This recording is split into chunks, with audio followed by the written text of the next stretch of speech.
Muy buenas noches, tengan todos ustedes. Soy el doctor Eduardo Antonio Lara Pérez. A nombre de la Fraternidad Médica por la Salud, Médicos Unidos por México, les doy la más cordial bienvenida este miércoles 1 de noviembre del año 2023. El conversatorio del día de hoy lleva por título ¿Cómo aceptar el proceso de morir? Y va a ser impartido, permítanme, por la licenciada en psicología Julieta Gómez Torre. Es especialista en psico-oncología, es psicóloga clínica en el Hospital General Salvador Subirán Anchondo, tiene varios diplomados de logoterapia, tanatología y psicología transpersonal. Es profesora e instructora en varios talleres psicoeducativos.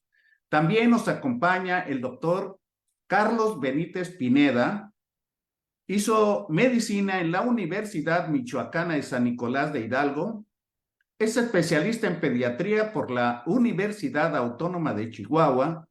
Tiene varios diplomados de temas prácticos de bioética, bioética clínica y social.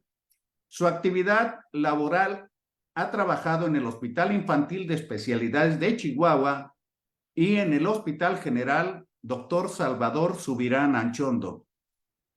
También contamos con la presencia del académico doctor Jorge Adrián Chuc Sepúlveda, que es egresado del Hospital Doctor Ángel Leaño de la Autónoma de Guadalajara, donde hizo pediatría.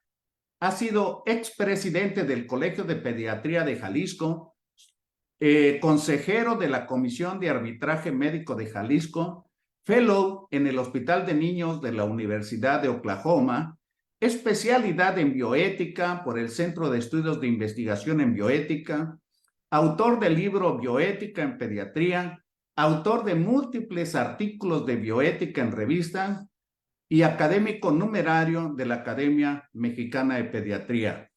Sin más preámbulo, cedo la palabra a mi colega y amigo, el doctor Carlos Benítez. Adelante, Carlos. Muchas gracias, doctor, por su presentación y sus palabras. Buenas noches a todas, a todos. En la siguiente hora vamos a hablar de un tema que es muy importante, interesante en estos tiempos actuales y siempre, ¿verdad? Y el tema va a ser cómo aceptar el proceso de morir. Para ello, el orden que vamos a llevar, la licenciada Julieta nos va a hablar sobre cómo afrontar ese proceso final de la vida, tanto el paciente, la familia y los profesionales de la salud.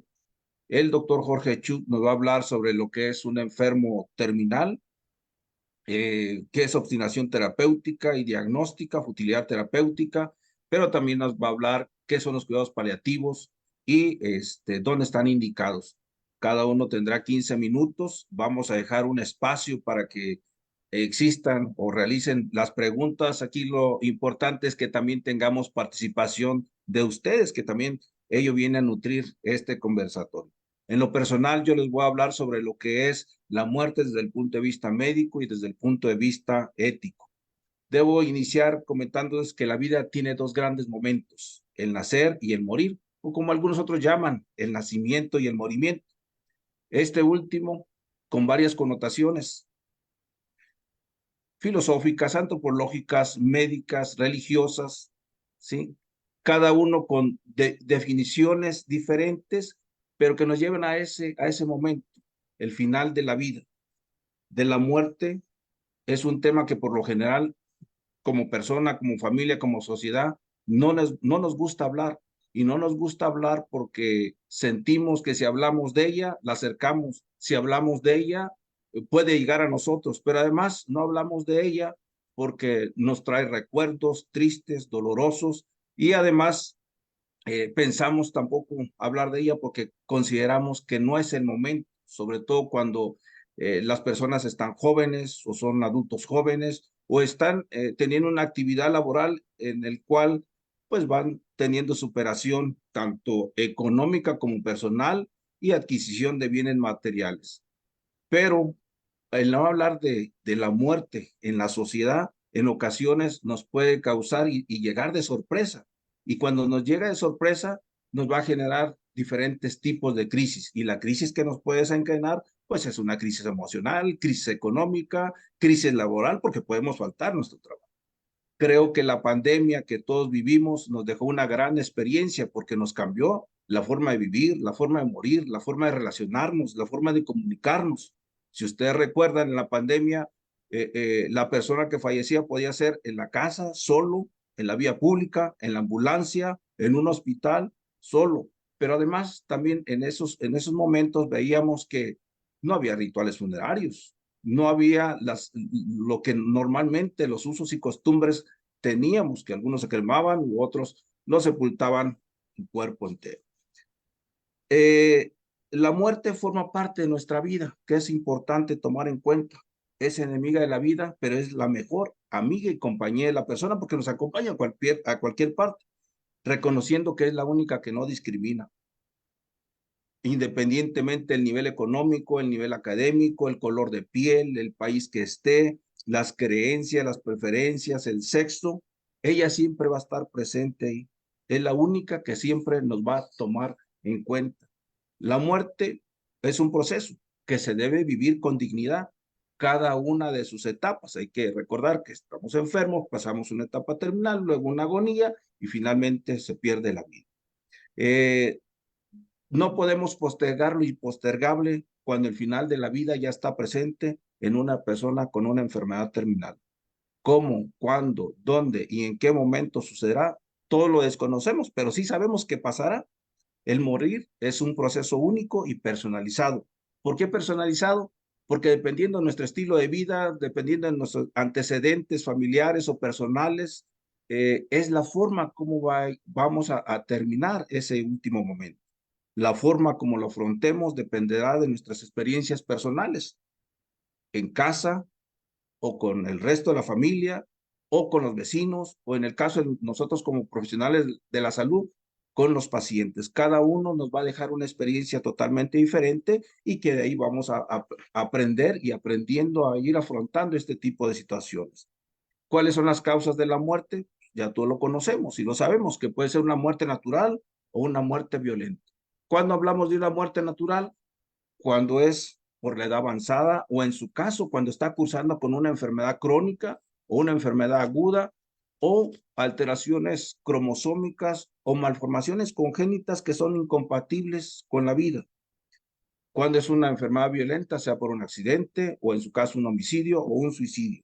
Sí es importante tener presente que en una muerte natural o violenta, algunas personas presentarán una muerte súbita o repentina, pero otras, la gran mayoría, presentará una enfermedad terminal acompañada de varios signos y síntomas que le llevarán de casa al hospital y de hospital a casa. ¿Cuándo podemos hablar de una muerte digna? Hablar de una muerte digna, estamos hablando de una persona que muere reconciliado consigo mismo y con las personas que le rodea, pidiéndoles perdón o ofreciéndoles disculpas si es que en algún momento les causó un problema o les lastimó. Pero también morir sin sufrimiento, es decir, que si tiene una enfermedad que le está causando mucho dolor, le debemos proporcionar los analgésicos necesarios. Morir en paz, que haya realizado y cumplido prácticamente su misión y la visión por la que estuvo aquí. Tomar sus propias decisiones, que estas son importantes, sobre todo cuando están conscientes y tienen la capacidad de decidir. Y morir acompañado. Es importante mencionar que uno de los miedos que enfrenta el ser humano, pues es la soledad, la muerte, la tristeza y lo que es la pobreza y el hambre. Sí es importante mencionar que para tener una muerte digna se necesitan ciertas garantías y las garantías son tanto del paciente, de los familiares y de los profesionales de la salud. Por parte del paciente es importante tomar en cuenta sus propias decisiones, firmar un testamento vital, que la gran mayoría no lo hacemos, que incluya la aceptación o no de la donación de órganos. Es importante mencionar que mientras no aceptemos la muerte, no tendremos y no formaremos la cultura de la donación de órganos y tejidos. Tener el testamento legal para evitar dejar problemas y firmar también nuestro testamento social, cómo queremos que sea nuestro ritual funerario, con música, sin música, con llanto, sin llanto, si quiero que me cremen o no quiero que me cremen, dónde quiero ser sepultado, en un área rural, en un área urbana, o quiero que dispersen las cenizas en el mar o en casa. Entonces, sí es importante que si el paciente está consciente, tenga contemplado estos tres tipos de procedimientos que debe realizar. Por parte de los familiares, sí es importante tomar en cuenta que se tienen que respetar las decisiones que el paciente enfermo o que tiene una enfermedad terminal haya decidido al final de su vida. Y en caso que él esté inconsciente y que no sea competente para tomar estas decisiones, los familiares, ¿sí? Los familiares tienen que tomar una decisión sustituida tomando en cuenta lo que él expresaba cuando él estaba consciente, ¿sí? Y por parte de los profesionales de la salud, para tener una muerte digna, sí es importante que el profesional de la salud respete las decisiones de la persona enferma en situación terminal y sobre todo reconocer los límites de la medicina sin hacer mal uso de la ciencia y la tecnología, evitando obstinación terapéutica y diagnóstica, respetando la dignidad de la persona, tomando en cuenta los 4 principios básicos de la medicina, que es la autonomía, la beneficencia, la no maleficencia y la justicia, con la finalidad de que tenga una muerte digna. Porque es complicado actualmente, con los avances de la ciencia y la tecnología, decidir que una persona con una enfermedad terminal tenga una muerte digna. A las personas no nos enseñan, nunca nos asesoran u orientan que en algún momento de nuestra vida moriremos, independientemente de la edad que presentemos, que la muerte debemos aceptarla como una evolución normal de la vida. Los apegos y la cultura de la inmortalidad hacen más difícil la aceptación de esta, por lo tanto, la pérdida es más triste y mucho más dolorosa. Y por parte de los profesionales de la salud, durante nuestra formación nos enseñan a prevenir, curar, tratar, rehabilitar, pero no nos enseñan a acompañar, no nos enseñan y no nos asesoran y no nos orientan a que la muerte no tiene cura, que la muerte no se cura, que hay que aceptarla cuando ésta se está presentando y que hay que identificarla, ¿sí? Sí es importante también considerar que otra de las situaciones que no favorecen una muerte digna son los sistemas de salud. Y no nada más a nivel nacional, a nivel mundial no se promueve la medicina paliativa en las personas con una enfermedad terminal, en sus familiares. No existe la cultura de la aceptación de la muerte como una evolución normal. No se fomenta la cultura de una sociedad compasiva y no existen políticas públicas para ello. Y además, la judicialización de la medicina, que eso nos causa muchas alteraciones en la relación médico-paciente, que en ocasiones, cuando tenemos un paciente en una fase agónica, llegamos a la obstinación terapéutica para evitar problemas médicos legales. Le cedo la palabra al doctor Jorge Chu. Bien, pues muy buenas noches a todos y gracias por la invitación y tener la oportunidad de participar aquí con todos ustedes. Voy a permitirme compartir la pantalla.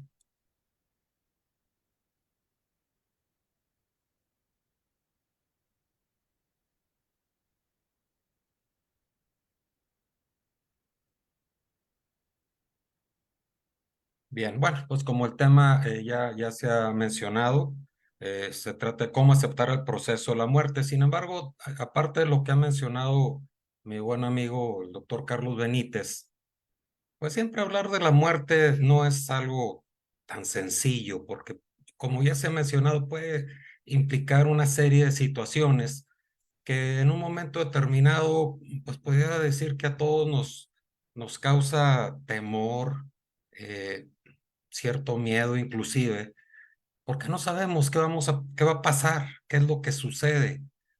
Hay testimonios de gente que dice que estuvo muerta por un tiempo determinado y después volvió a la vida por diferentes procedimientos. Y sí, eso lo sabemos los que somos médicos. Hemos visto eso. Niños, por ejemplo, que están en cero, o sea, ya no hay ni función respiratoria, función de cardíaca, función nada, y por algunos minutos, y logramos revertir ese proceso. O quizá con adultos, los que ven adultos. Y a veces preguntan, uno, ¿y qué viste? ¿Qué pasó? Pues y nos refieren una serie de situaciones que pues, no sabemos si en un momento determinado fueron reales o las imaginaron, nada más. Entonces, vamos viendo, yo quisiera dentro de este contexto ver cuáles son las definiciones, por ejemplo, de muerte natural. Trabajaban por las escuelas Y y de acuerdo a la Real regresaban. Academia de la Lengua Española, pues lo define como lo que es la que solo se atribuye a la vejez. Pero también sabemos que no siempre la muerte se atribuye a la vejez exclusivamente. Ya nos explicaba el doctor Benítez, puede ser por un accidente, puede ser porque se suicidó, en fin, o sea, y que no tiene nada que ver con la vejez. Entonces, toda muerte tiene una causa directa fisiológica que difícilmente se puede atribuir solamente a la vejez. Y esto pues hay que tenerlo en consideración, ya que la alteración natural de funciones biológicas, pues generalmente nos conducen inexorablemente al final. Yo siempre he considerado también que cuando una persona está en agonía o está por morir, aunque uno no sea médico, se puede dar cuenta de que esa persona ya está en las últimas, ¿no? De que se está muriendo, independientemente de lo que se haga.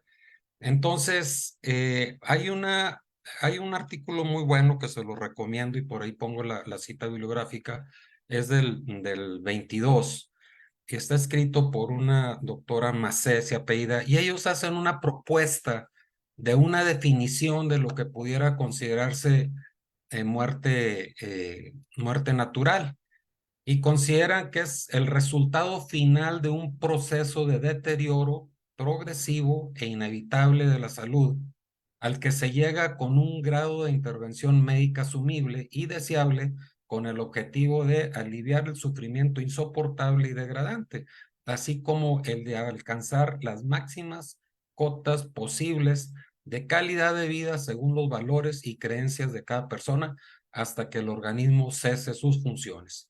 Fíjense que aquí, en esta definición, la cual considero yo que es bastante acertada, comparada con lo que nos dice la Organización Mundial de la Salud, que nada más está relacionado a la vejez, en este sentido ya se habla de aliviar el sufrimiento insoportable y degradante. Hay que tener en consideración que muchas de las ocasiones cuando una persona está por fallecer, pues puede estar con dolor insoportable como se menciona aquí. Y entonces aquí es donde los cuidados paliativos juegan un papel muy importante. Quizá muchos de nosotros no tenemos el entrenamiento sobre cuidados paliativos para atender a una persona, pero entonces hay que hablar a las personas que sí tienen ese entrenamiento y esa capacidad de subsanar el dolor, pero no nada más el dolor físico, también suele haber a veces dolor emocional, suele haber dolor psicológico, podría decir, o bueno, desde el punto de vista médico, ¿verdad? Ya algo más documentado hacia lo que siente la persona, pero también la ayuda espiritual es muy importante. Yo lo que puedo decir es que he visto personas que están en una fase final y cuando se les pregunta si quieren algún apoyo desde el punto de vista espiritual, dependiendo obviamente de la creencia religiosa que pudiera tener un momento determinado y cómo esto les ayuda. Y vaya que ayuda bastante. O sea, la persona a veces con eso nada más hace que se le quite el dolor físico que pueda tener, porque siente que ya está próxima a conocer o a ir, dependiendo a la cuestión religiosa que profese o que tenga, que esté más cientificada con esto. Entonces, la muerte sí es un proceso que todos, absolutamente todos vamos a llegar, o sea, no hay nadie que nos vayamos a escapar, pero como que no queremos hablar. Pero lo que sí puedo decir es que en un momento determinado, cuando uno es joven, pues no piensa en eso. Piensa uno que ni se va a morir nunca, ¿no? O que todavía le quedan muchos años de vida, cuando realmente no sabemos ni la hora ni el momento, porque puede ser en cualquier situación que nos encontremos que nos puede llegar la muerte, pero no pensamos en ella. En la medida que va avanzando nuestra edad, como que vamos diciendo, oye, pues ya como que siento pasos, ¿no? O sea, cada vez siente uno que el tiempo se va cortando y sobre todo que, fíjense, Cuando uno está joven, dijéramos niño, no, hombre, un año se hace eterno. Cuando ya llega uno a la edad, por ejemplo, a la edad que tengo yo, ah, caray, dice uno, oye, pues ya estamos en Semana Santa y luego ya estamos en las vacaciones de verano. Al rato ya se está acercando las fiestas de esto del 2 de noviembre y ya estamos en diciembre y el año ya se acabó. O sea, pasa muy rápido. Yo recuerdo hace muchos años muy amigo mío, pues ya mayor de edad, le decía, oye, fíjate, siento como que el tiempo se me está pasando muy rápido. Yo en ese tiempo debería haber tenido como unos 38, 40 años. Y luego me dice, no, hombre, espérate que llegues a los 60, el tiempo se está pasando mucho más rápido. Y es cierto. O sea, siente uno que el tiempo pasa más rápido. Pero bueno, eso es por mencionar algunas situaciones de las que han pasado. Ahora, se mencionaba algo también de enfermedad terminal. Pues la enfermedad terminal es todo padecimiento reconocido, progresivo, irreversible e incurable que se encuentra en estado avanzado, donde existe certeza razonable de muerte a corto plazo y dan un tiempo determinado, cercano a los 6 meses. Esto lo dice la Organización Mundial de la Salud. Pero aquí también hay otra forma también de definir lo que es la enfermedad terminal, porque fíjense, cuando tenemos un pacientito como las características de ese paciente en el cual muestro esta fotografía, pues nada más de verlo, así decimos, bueno, esta es una pacientita que lo más probable es que tenga un problema oncológico. ¿Por qué? Por la forma, cómo está, fíjense, la palidez que presenta, pues, seguramente no tiene cabello, quizá por estar bajo un tratamiento de quimioterapia. Y muchas veces cuando se habla de cáncer o de un proceso oncológico, casi en automático le viene a las personas a la mente el hecho de que se va a morir, cuando no necesariamente tiene que ser así, pero pues habitualmente eso es lo que nos hace pensar. Sin embargo, el US Centers de Medicare y Medicaid de Estados Unidos en el 18 dice, la enfermedad terminal es el conjunto de procesos físicos, emocionales, sociales e intelectuales causados por una enfermedad. Y fíjense cómo aquí esto encaja muy bien en el sentido de que una enfermedad nos puede traer todo este tipo de problemas físicos, emocionales, sociales e intelectuales en etapa avanzada que decrementa la capacidad de la persona y afecta su pronóstico y posibilidad de curación. O sea, ya está muy comprometida la curación. Entonces, es de naturaleza multicausal con una expectativa de vida menor a 6 meses. Aquí lo que llama la atención es que tanto la Organización Mundial de la Salud como estos centros de Medicare y Medicaid hablan de un tiempo determinado, menor a 6 meses de edad. Hay situaciones en las que ya lo que uno puede hacer como médico, lo que uno puede ofrecer como tal, ya sabemos que no va a funcionar o no está documentado o comprobado que vaya a funcionar y no hay que caer en lo que se conoce como un ensañamiento terapéutico, en tratar de mantener a la persona viva como dé lugar. Lo que sí considero que es muy importante es que una persona no debe de morir deshidratado, no debe de morir, no debe de morir desnutrido, no debe de morir desasiado y no debe morir con dolor. Eso es muy, muy importante, al menos desde mi punto de vista, y podemos manejarlo perfectamente. No por decir, esta persona ya está en fase terminal, pues si se ensucia, porque hizo popó, hizo pipí, lo que sea, pues ya déjenlo, al cabo, ¿qué pasa, no? O sea, ya se va a morir de todo modo, ¿no? El aseo es muy, muy importante y la regla de oro dentro de los aspectos inclusive bioéticos es pongámonos en su lugar, o sea, nos gustaría estar así en esa situación y lo más probable es que cualquiera de nosotros digamos que no. Entonces, si no sabemos cómo manejar el dolor, hablarle a alguien de cuidados paliativos. Si no sabemos cómo manejar todo el aspecto emocional, social, pues hablemos a alguien que esté relacionado con tanatología, por ejemplo. Entonces, fíjense, en algunas ocasiones me han dicho, doctor, pues yo estoy en una ciudad chica, no hay nadie que tenga la especialidad de cuidados paliativos. ¿Qué hago? ¿Cómo le hago? Y yo no, ya lo que yo sé de cómo manejar el dolor en esa persona, pues ya lo he hecho y se mantiene, no le puedo quitar el dolor. Bueno, pues una alternativa puede ser, bueno, en esa ciudad practican algún tipo de cirugía, pues que sí, háblale al anestesiólogo.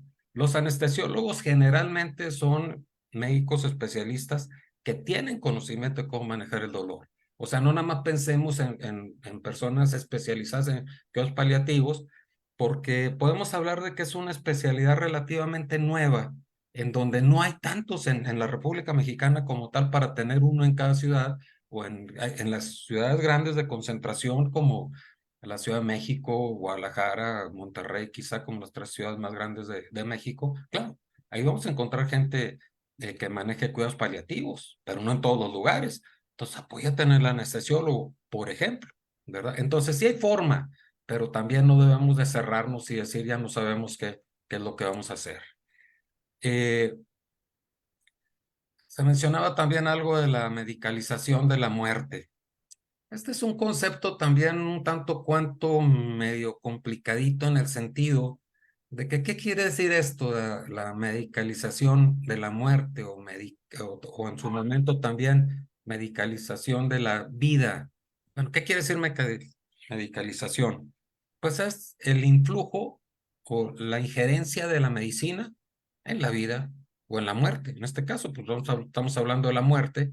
Entonces, esto es su consideración como una entidad que debe ser tratada desde la mirada médica, como si se tratara de una enfermedad, en otras palabras, como si la muerte se considerara o se tratara como una enfermedad y que habrá que dar medicamentos para tal efecto. Entonces, a partir de sus preceptos y procesos terapéuticos, devuelve su imagen vinculada a tratamientos médico-farmacológicos, diagnósticos y hospitalarios cada vez más distante de esa experiencia personal, por la que inevitablemente e invariablemente cada persona tendrá que pasar. Esto está mucho más orientado pues, hacia producir la muerte de la persona a través de medicamentos. Y estaríamos hablando entonces de eutanasia. En el caso de la eutanasia, yo lo que puedo mencionar dentro de esto, ya voy a dejar de compartir la pantalla. Lo que puedo mencionar en relación a esto es que a nosotros como médicos no se nos enseña a matar gente. Podemos hacerlo. En un momento determinado sabemos qué hacer. Yo sé que si aplico en una vena una cantidad determinada de potasio, pues esa persona se va a morir. O simple y sencillamente le inyecto aire nada más en una vena y se va a morir también. Entonces, a veces el decir matar a una persona no es tan fácil como en un momento determinado se pudiera pensar. Ha habido personas que les han dado 10, 12 balazos y no se mueren. Y hay otras que con un solo rozón de una bala en un lugar determinado del cuerpo y se muere. Entonces, el hecho de que una persona se muera no está tan fácil y ni está tan fácil hacerlo. Ha habido personas, bueno, criminales por decir, en Estados Unidos que les han aplicado la pena de muerte y le dan una descarga eléctrica en la silla eléctrica y no se mueren. Les aplican algunos medicamentos para producirles paro respiratorio, en fin, una serie de cosas, y no se han muerto. Entonces no está tan fácil como se pudiera pensar. Lo que sí puedo decir es que ¿cuál es la definición de un asesinato? Pues es cuando se produce la privación de la vida de una persona. Y eso está tan sencillo, esa definición, como el Larousse escolar, el diccionario Larousse escolar. Y quien comete un acto en esa condición que priva de la vida de una persona es un asesino. Así de sencillo. Si la ley en un momento determinado despenaliza esa acción, no quiere decir que ya por eso yo no soy un asesino. Entonces, el cometer eutanasia, el cometer un aborto, el cometer cualquier tipo de esas situaciones, aunque esté despenalizado por la ley, yo digo, por definición te has convertido asesino. Por definición, cometes un acto de asesinato, conviertes en un criminal. No estoy inventando nada, decir, es que yo creo eso, no. Eso está en las definiciones de cualquier diccionario, por sencillo que pudiera ser, como es el Larousse escolar. Entonces, pues no, como que también no queda muy bien ahí la cuestión de que pues vamos medicalizando la muerte y no pasa nada, ¿no? Sí pasa y sí trae consecuencias. Algo con lo que no podemos librarnos es con nuestra propia conciencia. Ahí no podemos, pero sí, yo me he echado 3, 4 gentes, ¿verdad? Les he practicado eutanasia y pues no pasa nada, ¿no? Espérate, tarde que temprano tu propia conciencia va a aflorar y va a decir, ¿sabes qué? Acuérdate que has cometido esto y esto y lo otro. Y cuando se acerque ese proceso de muerte, porque yo siempre he considerado que cuando la persona está a punto de morirse, a no ser que sea algo así dramático y muy rápido, es donde afloran todas esas cosas. A ver qué has hecho bueno, qué has hecho malo, ¿no? Y es en donde, ay, caray, ya las cosas ya no son tan buenas. Bueno, pues hasta aquí, para ya no consumir más tiempo y pasarle la voz a nuestra compañera Yuli Gómez. Muy bien. Muchas gracias, doctor. Adelante. Gracias. Hola, muy buenas noches a todas, todos y todes. Me da mucho gusto estar en este espacio. Cuando me convocaron fue muy bonito y lo comentaba en redes, ¿no? El que puedan existir este tipo de eventos donde podamos poner en palabras, en reflexiones, en narrativas, el tema de la muerte. Creo que cuando me pasan esta información, el título ahí, ¿cómo aceptar el proceso de morir? Ahí fue un impacto, ¿no? Porque creo, y como lo han venido diciendo los doctores, realmente no tenemos una enseñanza acerca de la muerte. Hemos crecido desidentificados de un proceso natural de la existencia, ¿no? Entonces, decía yo, es un gran reto porque nuestra sociedad vive en una idea de permanencia. Creo que si pudiéramos empezar a hablar de la muerte, sería bonito empezar a conectar con la impermanencia, con el cambio, porque la muerte pues es el cambio de cambios, ¿no? En la existencia. Y creo que el día de hoy el escucharles y participar es como ir sumando un poquito en este proceso de llegar a aceptar, pero antes de eso, resignificar cómo vivimos, cómo experimentamos, cómo hablamos acerca de la muerte, ¿no? Esa es como la reflexión que yo tengo el día de hoy. eh, y empezar por ahí, ¿no? Desde la tanatología hay por ahí como una distinción muy bonita entre lo que viene siendo eh, el resignarme y el aceptar. El resignar viene desde esta cuestión de me rindo, ¿no? Ya no pongo más esfuerzo, aquí me rindo. Y la aceptación es un proceso como tal, es un proceso donde yo no cedo a mis objetivos, donde yo no cedo a mis ideales, donde no cedo a mis vínculos, solo que dejo de pelear. Dejo de pelear, de ser el guerrero que se relaciona con esta idea de sobrevivir para integrar una nueva realidad y convivir con ella, que es una realidad donde yo estoy en un proceso de partida. Y cuando yo acepto, este proceso me invita a integrarme. Entonces, por ahí quiero que tenga mi participación este matiz reflexivo de somos una sociedad que está aprendiendo a integrar la muerte, que es un proceso que ya está. Entonces, lo que nos convoca es hablar un poquito, ¿no? Acerca de cuáles serían la parte o las sugerencias, los retos del afrontamiento para las personas, diría que paciente, pero todos podemos y todos vamos a estar en esa línea de la muerte, para las familias y finalmente para el sector salud, ¿no? Para las personas que acompañamos. Porque al final de cuentas en el sector hospitalario, en este ámbito, no solo son los trabajadores sociales, los médicos, las enfermeras, los psicólogos, también intervienen personas como nutrición, servicios auxiliares generales, toda persona que tiene una interacción con alguien que va a partir y sus familiares genera un vínculo y participa en el acompañamiento. Por eso pienso firmemente que sería bueno que nos formáramos en tanatología para saber desde dónde poder acompañar y hacerlo con más amor. Por acá, creo que desde las infancias sería bonita la psicoeducación en la muerte. ¿Desde dónde? Desde la naturaleza, ¿no? Creo que en la naturaleza podemos ir visibilizando los cambios, los ciclos e irlos interiorizando. Entonces vamos a hablar un poquito del paciente, cuáles son los retos. Creo que uno de los grandes retos de afrontamiento pues tiene que ver con nuestra cajita de recursos, nuestra cajita de herramientas para poder enfrentarnos hacia las adversidades de la vida. ¿Por qué empiezo con esto? Porque como vivimos, morimos. Entonces, los recursos que he tenido en mi curso de vida también van a ser utilizados en este cierre de la misma. Entonces, habría que preguntarnos, ¿cuáles son los recursos que yo suelo utilizar? Y no nos vayamos a definiciones, pero podemos ir pensando en Lazarus y Folkman, que fueron los primeros que hablaron de afrontamiento, y ver que hay recursos emocionales, recursos cognitivos, sociales y espirituales. Y pregúntate, porque esta es una pregunta para todos nosotros, ¿cómo yo enfrento la adversidad? Yo acudo a mis redes, conecto con otras personas, yo busco informarme, saber dónde estoy posicionado, qué pasa con mi situación de vida. Yo identifico, nombro mis emociones, las gestiono. Yo tengo una conexión con la trascendencia.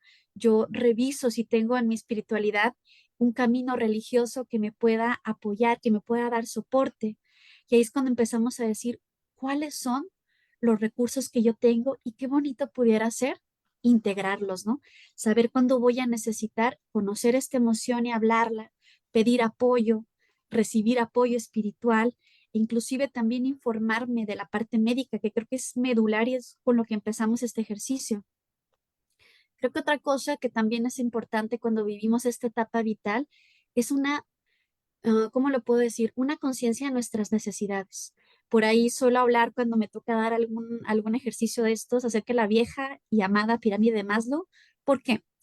Porque creo que no podemos hablar de atender la necesidad espiritual de un paciente si tiene dolor. Creo que no podemos hablar acerca de los vínculos y otras cosas si la persona no tiene una atención médica adecuada. Entonces, también creo que es importante cuando nosotros vivimos este proceso poder darle voz a nuestras necesidades. Tengo dolor, me está pasando esto, yo siento esto.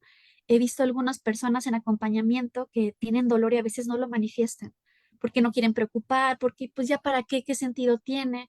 Y es esta parte de ir fomentando el expresa tus necesidades, necesidades físicas, necesidades afectivas, necesidades familiares, instrumentales, económicas.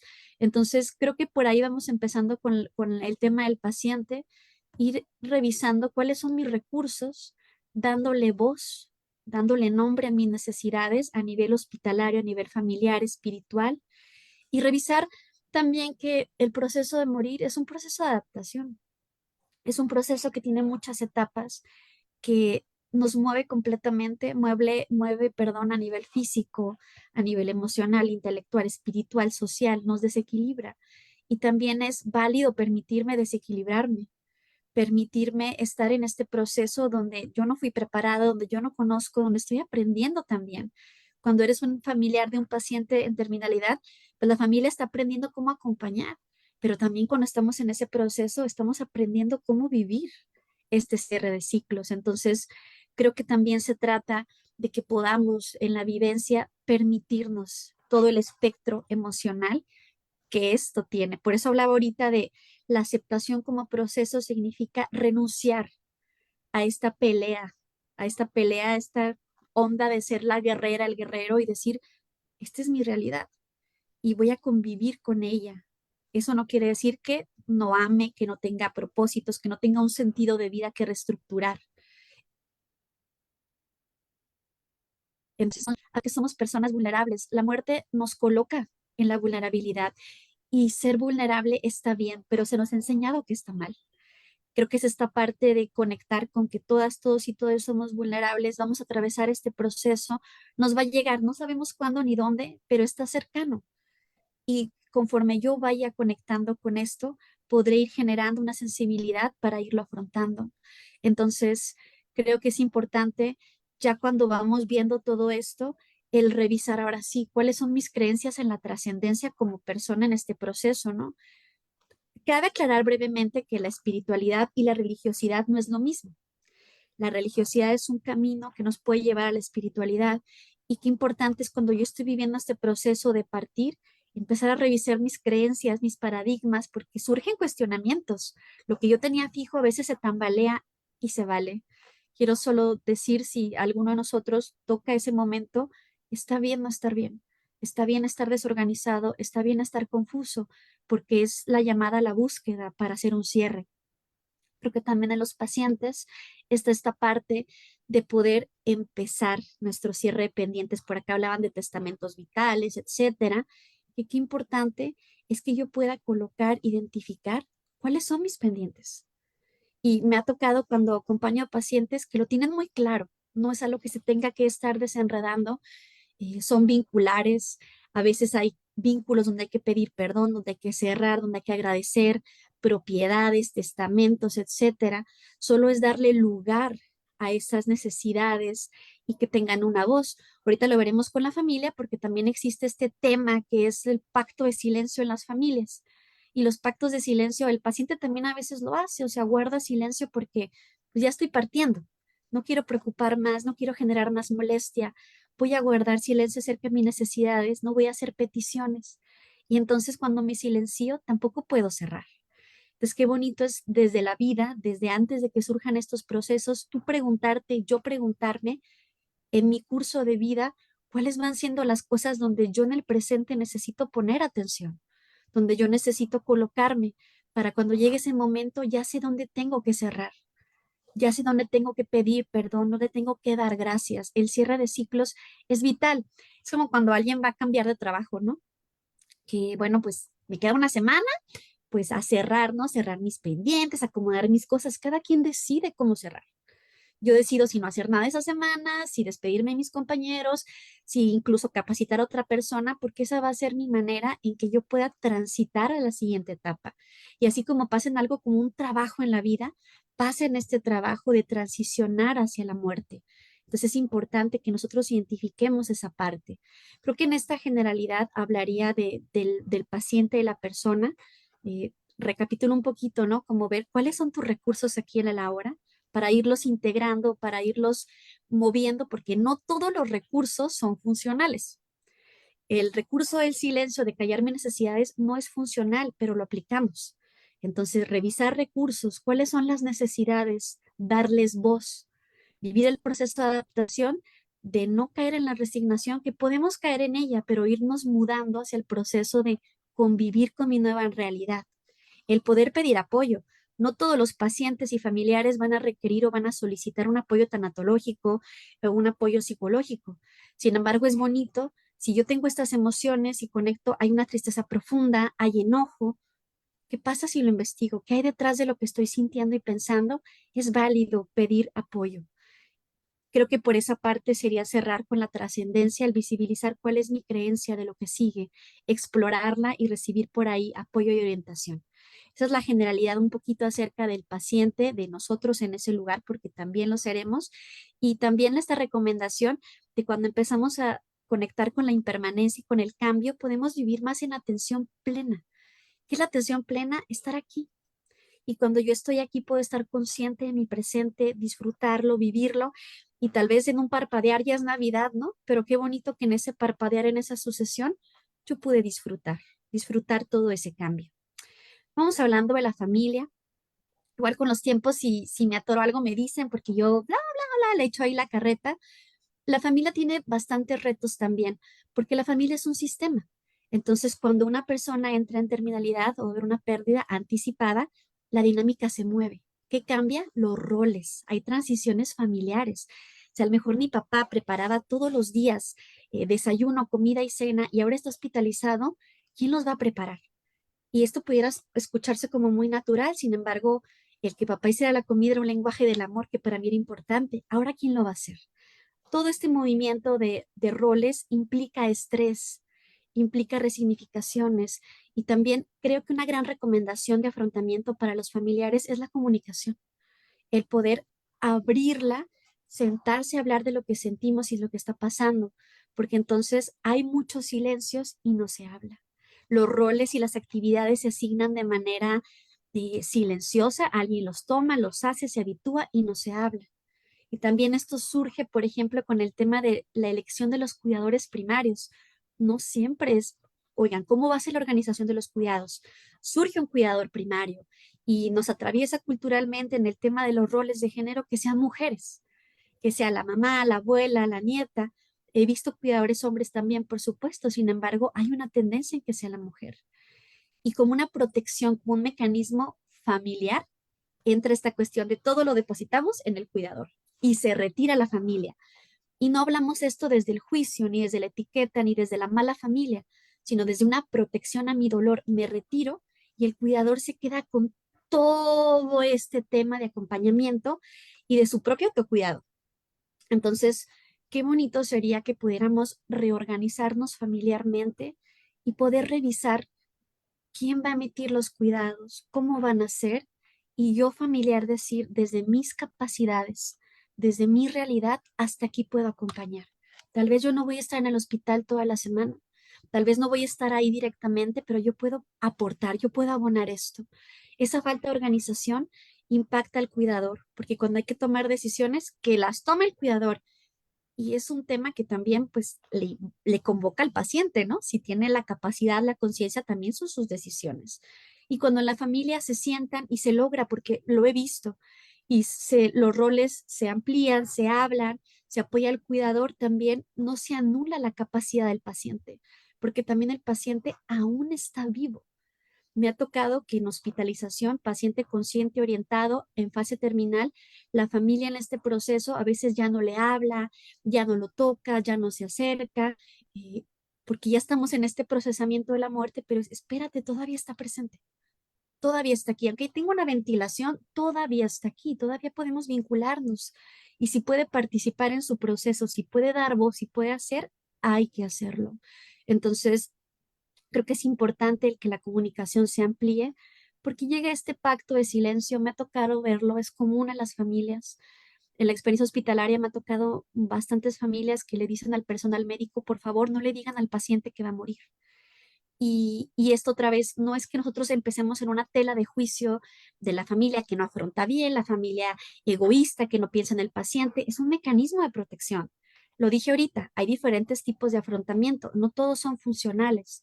Aquí nuestro trabajo como personal de salud es ir fomentando que la familia vaya soltando este recurso para que se abra el diálogo de la muerte, porque si no el paciente no tiene la posibilidad de elaborar su proceso.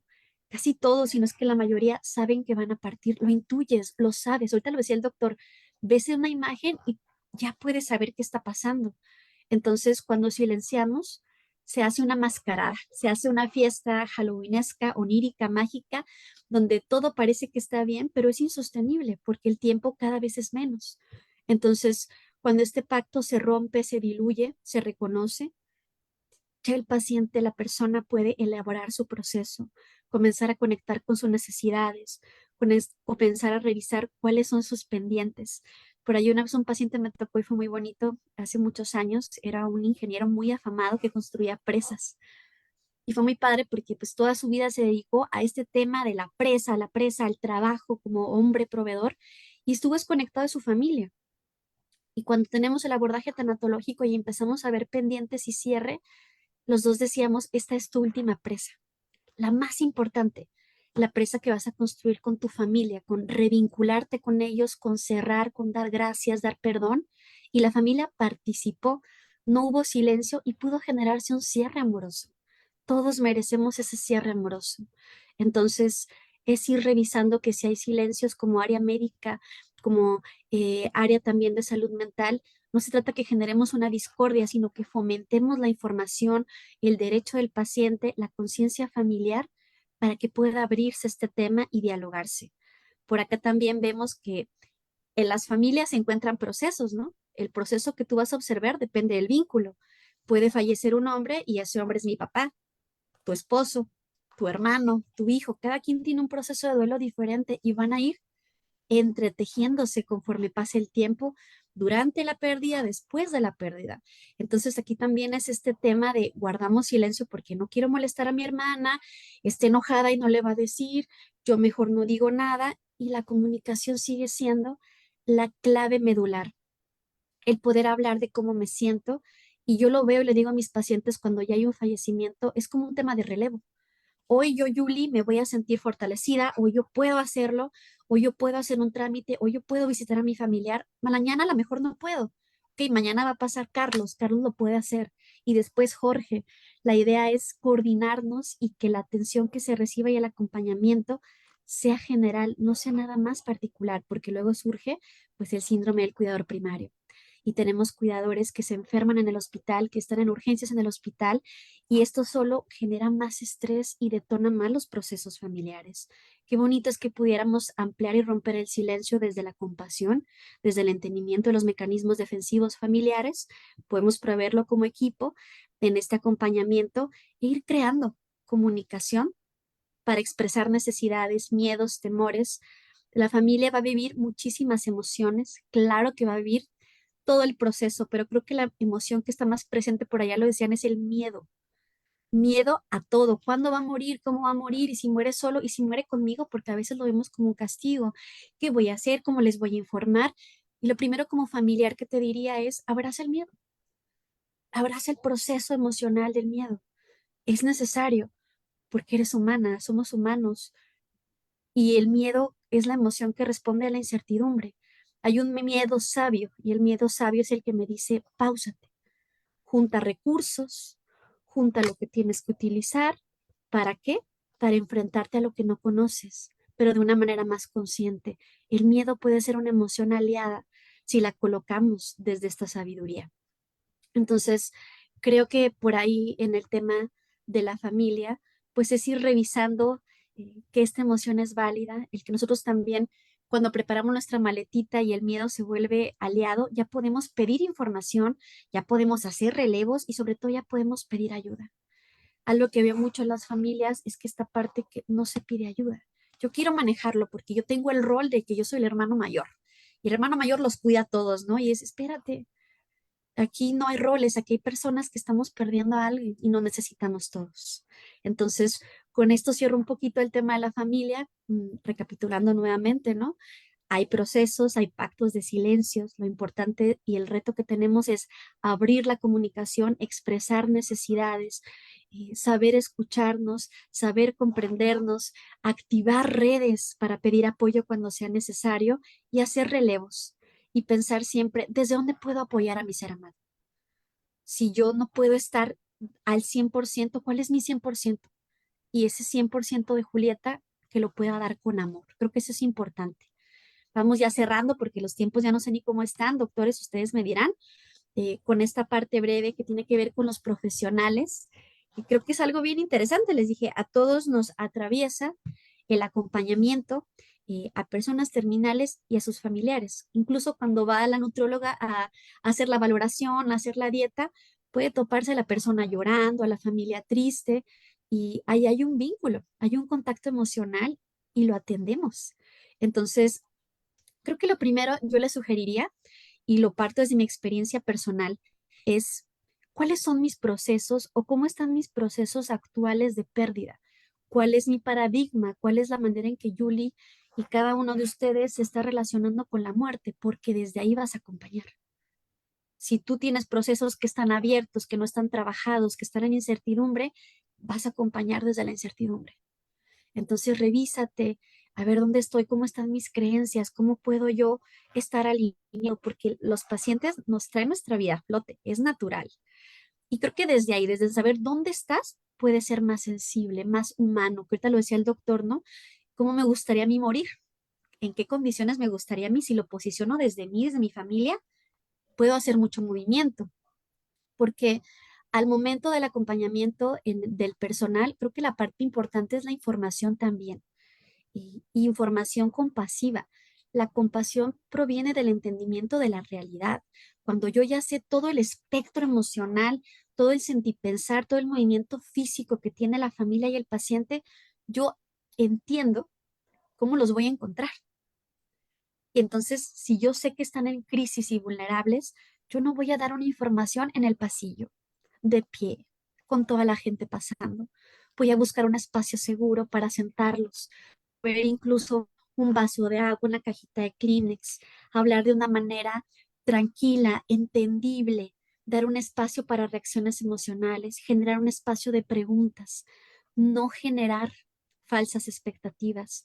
Creo que nos mueve la información. Me ha tocado a mí contener a doctores y enfermeras en formación o ya adscritos cuando dan malas noticias, doctores, porque no es fácil, lo dijeron ahorita, les enseñaron a apoyar en el proceso de sanar, pero no les enseñaron cómo acompañar en el proceso de morir. Entonces ahí como que el chip se desactiva y es como le digo, y el médico es, luché tanto y ya se va, me duele, porque te duele, porque antes de ser médico eres persona. Entonces también es esto de antes de yo informar, antes de yo acercarme a estas personas, hacer un monitoreo, hacer un escáner corporal, emocional, dónde estoy, hacer mi pausa para ir con la mejor y maravillosa intención de dar una información, por supuesto, médica, científica, desde un enfoque humano. Entonces, esa es la compasión desde un entendimiento y el respeto de los tiempos emocionales. Algo que vemos mucho en los pacientes y familiares es que al no reconocer las emociones, las proyectan hacia el personal. Me ha tocado faltas de respeto, escenas, y luego nosotros ¿qué hacemos? Nos enojamos. Ah, es que, pues sí se va a morir Julie, pero pues no me tiene por qué hablar así. Y empezamos a darle un trato al paciente y a la familia que no es digno. Y es la parte de hacer una integración de la atención. Entonces, tal vez aquí hay que hablarle al tanatólogo o al psicólogo para explorar las necesidades emocionales del paciente que me está proyectando y no hacer juicios y cambiar el trato, porque nosotros atendemos personas. Y es importante solo que revises esa parte de si me está moviendo algo, pauso para ver qué me mueve y qué voy a hacer con lo que me está moviendo. Ya casi terminando sería esta parte de la escucha activa, porque nos platican, nos dicen, acompañamos, poder ser y estar. A veces queremos decir cosas, dar discursos, palabras hermosas, y lo mejor que podemos hacer es solo ser y estar, escuchar. A veces creo que eso es lo mejor que podemos hacer. Es la mayor medicina que creen, no es en el cuadro básico, entonces la podemos dar nosotros, la escucha activa. Entonces, yo les diría solo como personal el que podamos nosotros ir trabajando esta parte porque me ha tocado ver escenarios muy compasivos. Tengo una gran amiga enfermera que los pacientes cuando fallecen, ella los limpia, ella les hace masajito en su rostro para que esté como más tranquila su expresión y luego pasa a la familia. Y he visto escenarios donde no han preparado al paciente y entra a la familia en una condición dantesca que creo que no se merece. Entonces, ya cerrando mi participación, solo nos invitaría a revisar más nuestra experiencia, revisar nuestra relación con la vida para conectar cuál va a ser nuestra relación con la muerte, poder revisar nuestras experiencias previas para poder trabajarlas, actualizarlas y desde ahí acompañar con mayor compasión, revisar nuestros recursos, revisar también nuestras redes y pues sobre todo creo que dar voz a lo que sentimos. Y cierro con esta bonita frase que siempre digo, está bien no estar bien, es parte del proceso. Muchas gracias. Muchas gracias, licenciada. Muy amable, licenciada Julie Gómez. Muchas gracias, doctor Carlos Benítez. Muchas gracias, doctor Jorge Chuk. Y bueno, hay felicitaciones. La doctora Fabiola Aguilar, desde Campeche, dice, siempre es un placer escuchar a los biotecistas. Muchas gracias por compartir sus conocimientos.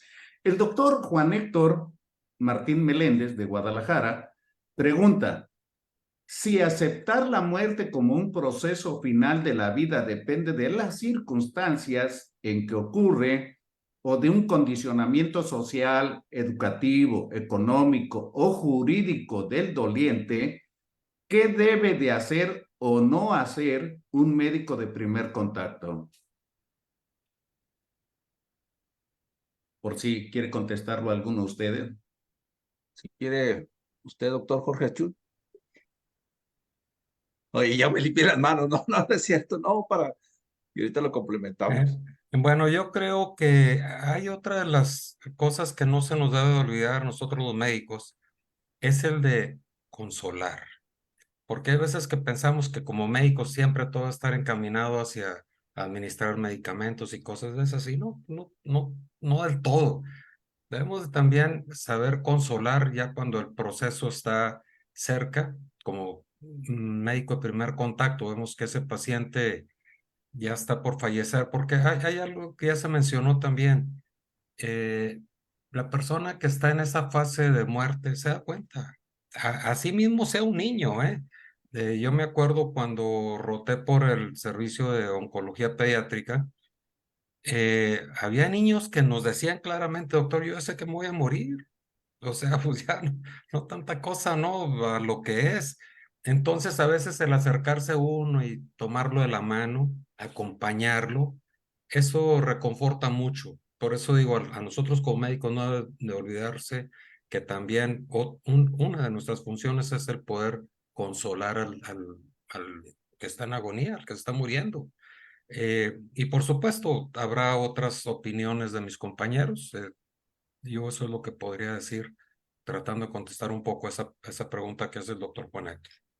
Y fíjate que agregando un poco, yo te diría que en ocasiones los dolientes, la familia, cuando muere tu paciente, te hacen partícipe, van y te abrazan, lloran contigo y te agradecen, y pues tú tienes que mostrarte realmente con una actitud empática, sensible, respetuosa, ¿verdad? Y cuando hace eso, los pacientes es que te están tomando en cuenta dentro de ese proceso. Es muy importante. El doctor Nelson Faría, desde Maracaibo, Venezuela, dice, el enfoque es distinto cuando se enfrenta a la muerte de un paciente en fase terminal que cuando se enfrenta a la muerte de un paciente que fallece inesperadamente. No es igual ni fácil ni para el personal ni para la familia. Y bueno, yo creo que tiene toda la razón. Aquí hemos mencionado, bueno, ustedes han mencionado esa situación y yo quiero, para agregar a ese comentario, viene aquí la muerte inesperada de un hijo. Generalmente estamos acostumbrados a ver morir a nuestros padres, a los viejos, a las generaciones que van adelante de nosotros. Y nosotros mismos, cuando vamos pasando a diferentes generaciones, yo creo que no hay cosa más dolorosa. Es difícil cuantificar qué es más o qué es menos, pero ver morir un hijo, yo creo que ha de ser desastroso, brutal. Y la pregunta queda, al menos para mí, ¿qué va a pasar con esos padres? ¿Cómo se van a sobreponer de algo que a lo mejor era esperado, si tenía una agonía, una enfermedad que lo llevó hasta esa fase terminal a cualquier edad del hijo, o en su defecto si fue de manera inesperada, como los que secuestran o matan o ejecutan, etcétera, o lo atropellan, no sé. ¿Cómo se podría? Me gustaría saber lo que ustedes opinan ante la muerte de un hijo.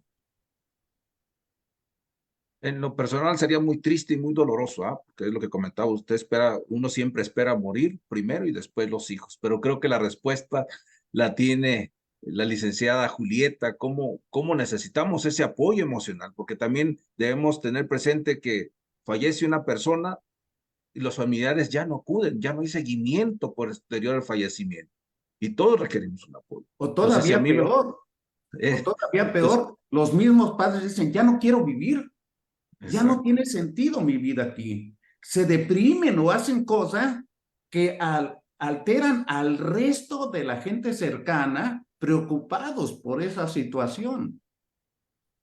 No sé, perdón, Licenciada. licenciada, Sí, me... claro. No, no, al contrario, retomando un poquito lo que nos dice por acá Nelson, es justo que el enfoque es distinto. La pérdida depende del tipo de vínculo, la relación que se tenía, si fue esperado, no esperado, violento. Entonces, eso matiza muchísimas cosas. Sobre todo, creo que cuando pasen el evento hospitalario, pues vamos a ver toda la parte aguda del proceso. Vamos a enfrentarnos al shock, a la negación, al enojo. Entonces, florece toda esta parte crítica y salen las personas de los hospitales, por ejemplo, y como dicen los doctores, ya no hay una posvención en duelo. Se queda esto al aire cuando realmente se necesita de un seguimiento. No hay una receta para padres, para madres, porque como me dicen en los acompañamientos, esto es antinatural. Yo debería de haberme ido primero. Es difícil que la mente pueda entender y aceptar este tipo de pérdidas, pero sí es a través del proceso de acompañamiento la resignificación de cómo me puedo vincular, revincular con la pérdida.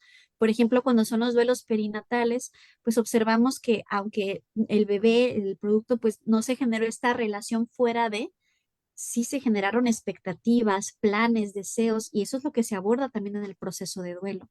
Los retos que va a tener la familia, la mamá y el papá, cuando llegan a casa y tienen que abrir esa puerta que estaba llena de expectativas.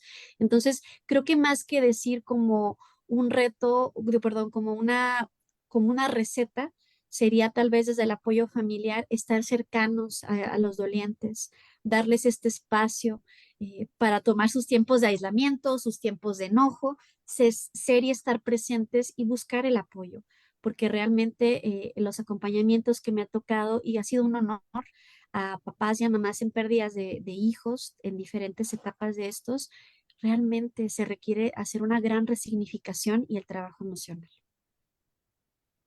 Definitivamente, qué Entonces, interesante. ¿de dónde es? ¿No? Perdón, alguien se metió por ahí. Bueno, Sí, creo que es esto. a veces dicen cuando alguien muere, oye, hay que darse la vuelta por ahí de una semana, después del novenario, al mes o algo, cuando le caiga el 20 al doliente, pues de que ya no va a estar su ser querido. Y parece ser que hay una tendencia a la depresión post-mortem del ser querido a un determinado tiempo. Y ahí, pues, hay que dar esa recomendación, posiblemente como médico de primer contacto, decir, oigan, qué lástima que murió fulano, etcétera.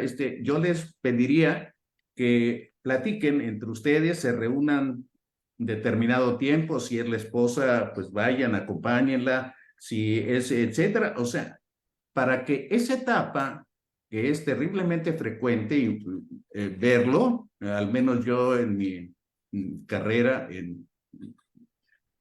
profesional he visto que la gente generalmente a veces en el momento no sabe ni qué pensar, ni cómo reaccionar, ni qué decir, pero conforme lo va reflexionando, entendiendo, madurando, al paso del tiempo se empieza a dar cuenta que ya no está esa persona, que ya no puede incluirla dentro de su vida, que la rutina que tenía, pues simplemente va a tener que cambiar. Y todo eso le causa temor, etcétera, pero a muchos les causa depresión, aislamiento, enojo, etcétera. Y me parece que ya están estudiadas esas etapas. Nada más lo quería mencionar. No sé si ustedes quieran comentar algo de eso.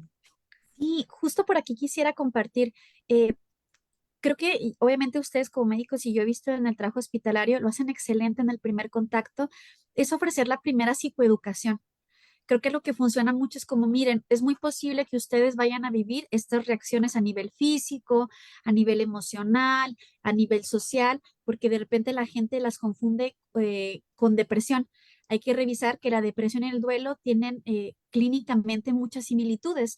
Uno estamos hablando de un trastorno afectivo y otro de un proceso vital.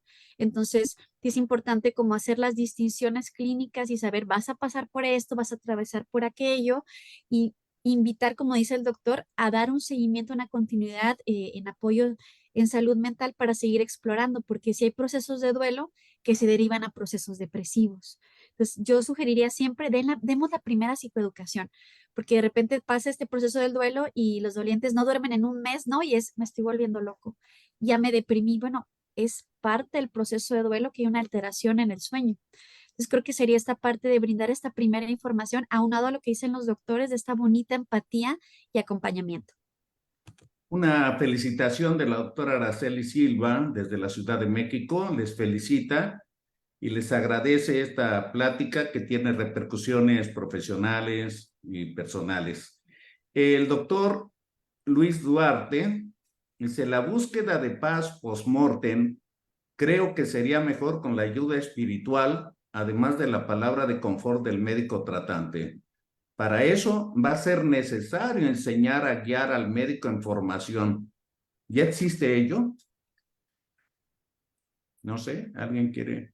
Yo creo que es una cuestión personal, ¿no? Y a veces tu misma formación, si eres muy religioso o perteneces a alguna religión en especial, y cuando viene algo inevitable, mucho mayor a tus capacidades físicas, mentales, de trabajo, etcétera, pues recurres a tu fe, recurres a eso que te ayuda a soportar el dolor, la pérdida, lo inevitable, y nos damos cuenta que somos pequeños, que hay cosas mayores y más poderosas, y nosotros solamente formamos un pequeño engranaje en algo terriblemente complejo, pero es mi opinión, no sé si ustedes quieran agregar algo más.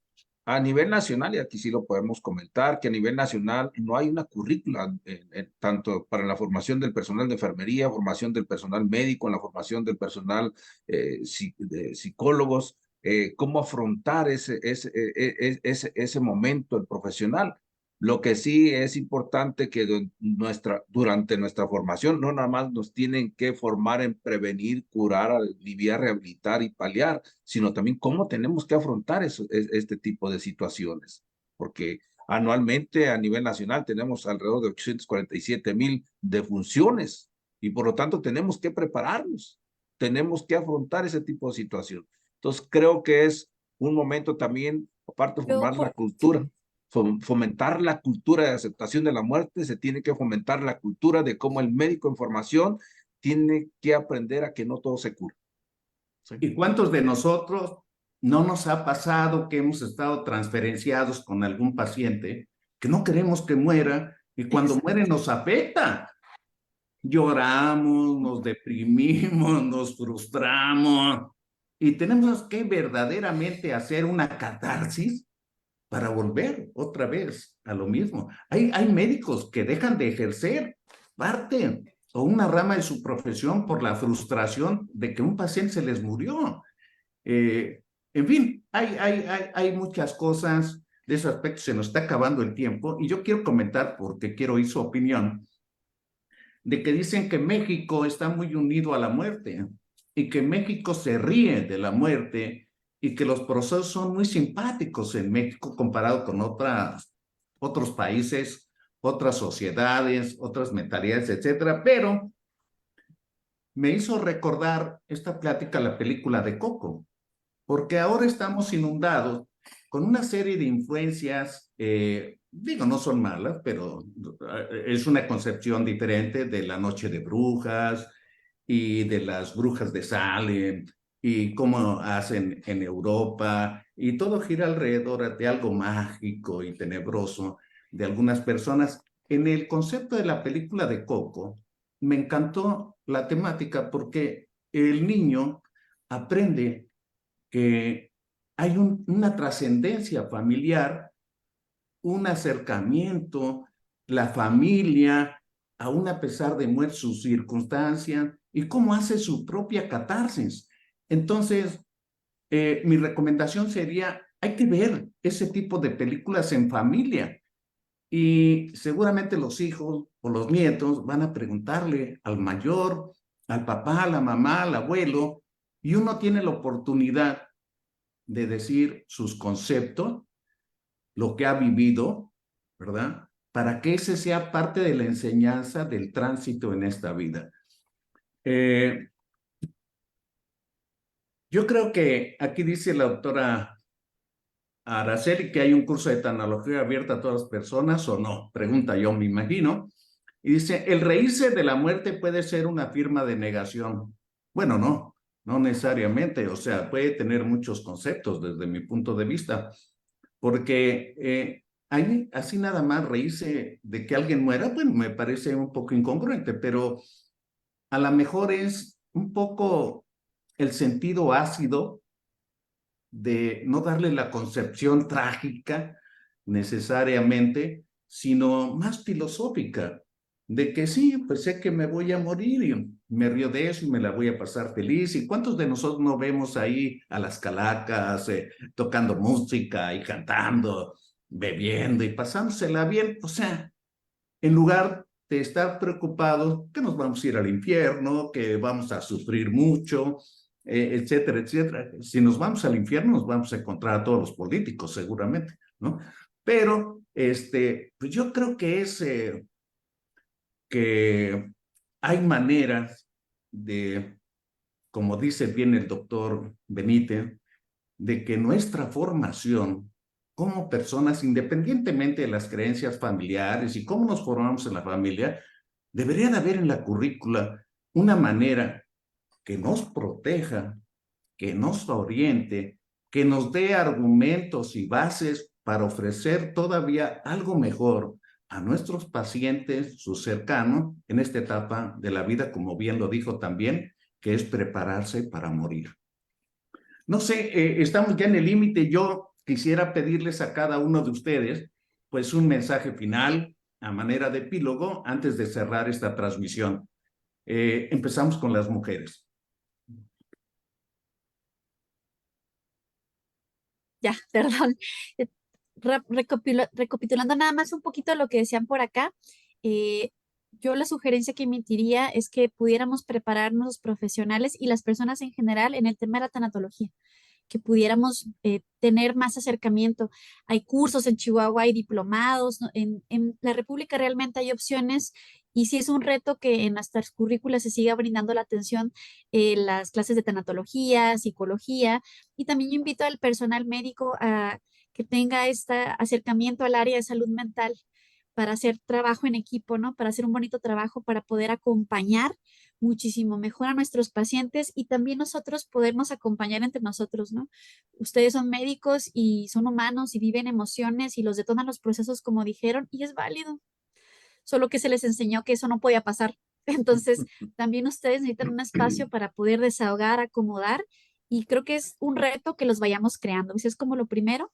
Yo cerraría pues con esta cuestión de agradecer este espacio. Las personas que se quedaron hasta el final, muchas gracias, porque este tipo de conversatorios son semilleros.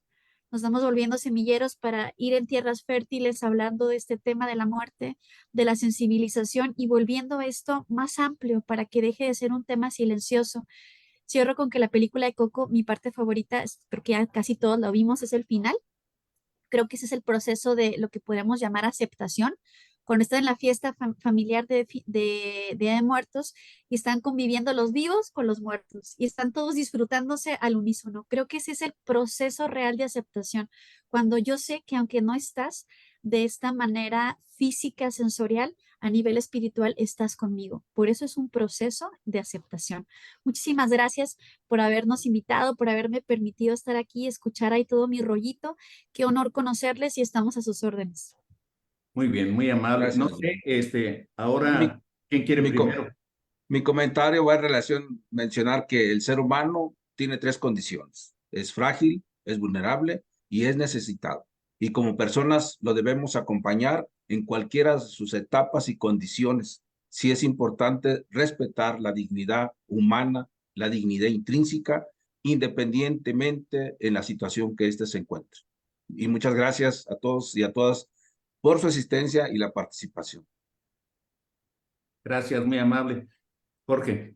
Bien, pues yo lo que quiero mencionar, aparte de dar las gracias a los participantes y a todas las personas que están aquí presentes, es que debemos de apoyarnos siempre ante este proceso de muerte de nuestros compañeros que conocen de tanatología, conocen de cuidados paliativos y no querer nosotros solos abarcar todo. Es un procedimiento o es un proceso que tarde que temprano nos va a tocar a todos, tarde que temprano lo vamos a estar viendo y sí, resulta ser bastante